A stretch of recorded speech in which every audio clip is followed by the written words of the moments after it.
राजा विक्रमादित्य थे, वो किसी संत के पास गए कि कुछ सीख दे दीजिए मुझे, आप कुछ शिक्षा दे दीजिए। तो गुरुजी ने कहा कि रात को सोते हुए ये जरूर ध्यान रखना कि सुबह से शाम तक आपने जो कर्म किए हैं उनको दिमाग में लाना, और बिना कोई अच्छा काम किए कभी सोना नहीं। सत्कर्म करना दिन भर, फिर रात को उनको दिमाग में लाना, संतुष्टि मिलेगी, उसके बाद नींद लेना। एक बार राजा विक्रमादित्य बहुत ज्यादा व्यस्त हो गए। उन्होंने जब रात को सोते हुए सोचा कि दिन भर में मैंने क्या सत्कर्म किया, तो उन्हें एक भी याद नहीं आया। वो बेचैन हो गए। वो उठे और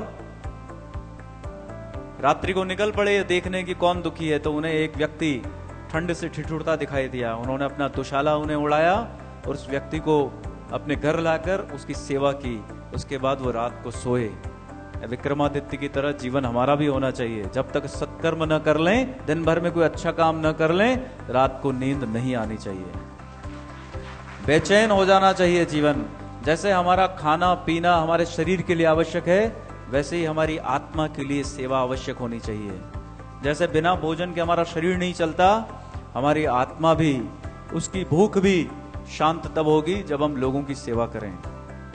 ईश्वरचंद विद्यासागर की मदर ने कहा था कि मेरे कंगन ले जा और इसको बेचकर लोगों की मदद कर, क्योंकि उसके बाद जो सुख मिलेगा वो आत्मा का सुख होगा, वो शरीर का सुख नहीं होगा।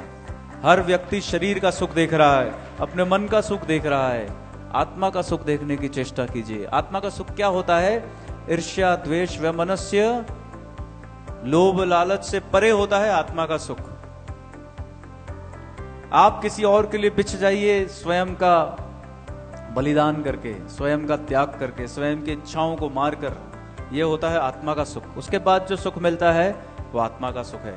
आपको पता है गौतम बुद्ध ने सत्य की खोज के लिए अपनी पत्नी को, अपने बच्चे को, अपने माता पिता को बहुत छोटी उम्र में छोड़ दिया।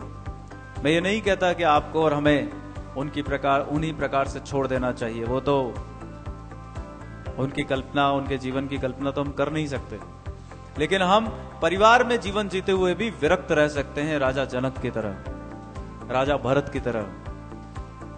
विरक्त कैसे रह सकते हैं?